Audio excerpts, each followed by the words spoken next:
شریف کی حدیث مبارکہ ہے۔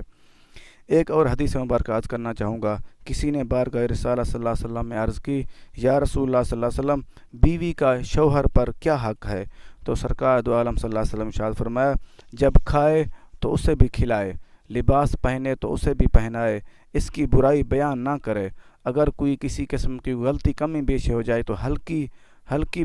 پھلکی مار مارے، چہرے پر نہ مارے، اور قطع تعلق بھی گھر کے اندر ہی کرے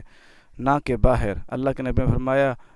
وہ بیوی کا یہ حق ہے، جو چیز کھاؤ، اچھی چیز کھاؤ تو اسے بھی کھلاؤ، جتنے اعلیٰ قسم کے کھانے کھائیں تو اسے بھی ساتھ کھلائیں، اگر جو کپڑے خوبصورت آپ خود پہنیں تو اس کو بھی پہنائیں۔ تیسری چیز اللہ کے نبی نے فرمایا، برائی اس کی برائیاں بیان نہ کریں، کوئی کسی قسم کی کوئی غلطی کمی بیشی ہو اس کی بیان نہ کرتے پھرتے رہیں۔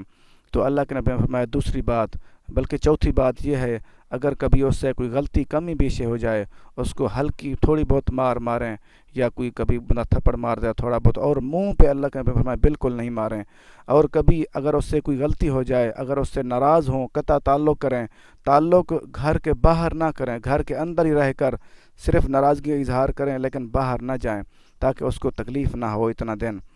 یہ سنن ابن ماجہ شریف کی حدیث ہے، کتاب النکاح، حدیث نمبر 1850۔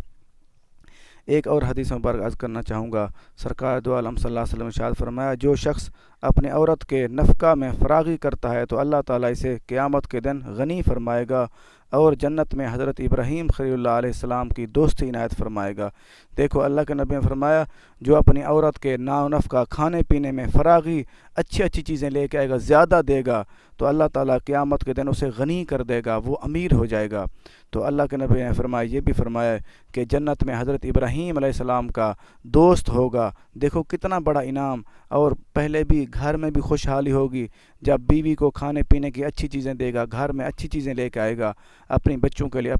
لیے، اپنی بیوی کے لیے، وہ بھی خوشحال ہوگی، گھر بھی خوشحال ہوگا، آگے اجر قیامت والا دن اللہ تعالیٰ اس کو غنی کر دے گا اور حضرت ابراہیم علیہ السلام کا دوست بنا دے گا۔